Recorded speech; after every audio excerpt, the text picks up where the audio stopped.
Kurumirira muhatikano munene uria ukoretwo thibitari-ini wa Naivasha kaunti-ini ya Naikuru, arwaru magietha motungata ma ugima wa mwiri. Riu thirikari nene, thirikari ya kaunti ya Naikuru unyitaniri-ini na ruhonge rwa thitima rwa KenGen nimokite hamwe na gwetha kihonia gia kunyihanyihia muhatikano ucio kuria mwako wa kwararamia thibitari uyu wambiriirie.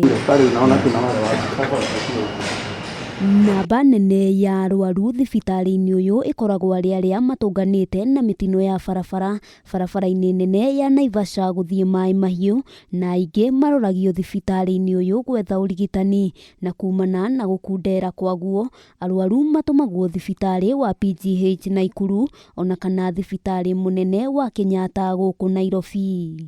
And within Naivasha they had identified that there is no sufficient outpatient department for patients coming in.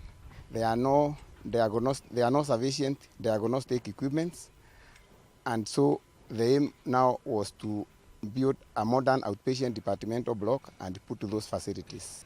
So we will avoid referring patients for services that we will soon have.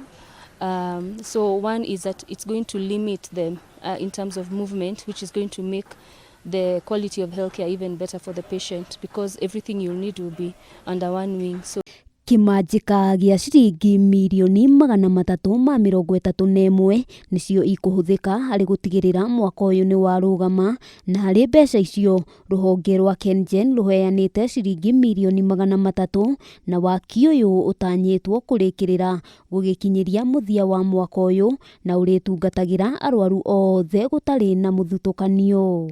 The final part, which will be done by national government, which is provision of equipment, specifically the high-use equipment like CT scan and MRI, and all those other equipment that you're going to need in the other department.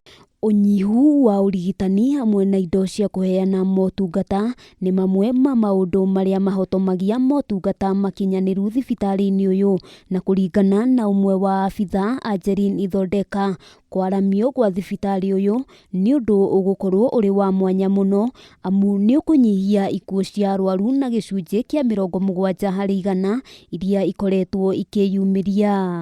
We are sure that if you reduce the time of attending to a patient and the speed, and that you are actually responding adequately, you're actually able to save more lives by reducing that inconsistency in between the time you receive the patient and actually administering the care that you give. Matanya ma thibitari uyu ni gutungatira arwaru makiria ma 2,000 Matanya ma thibitari uyu ni gutungatira arwaru makiria ma 2,000 hari muthenya gugikinyiria mwaka wa 2030. Handu-ini ha Kameme TV, ritwa riakwa ni Wambui wa Njuguna.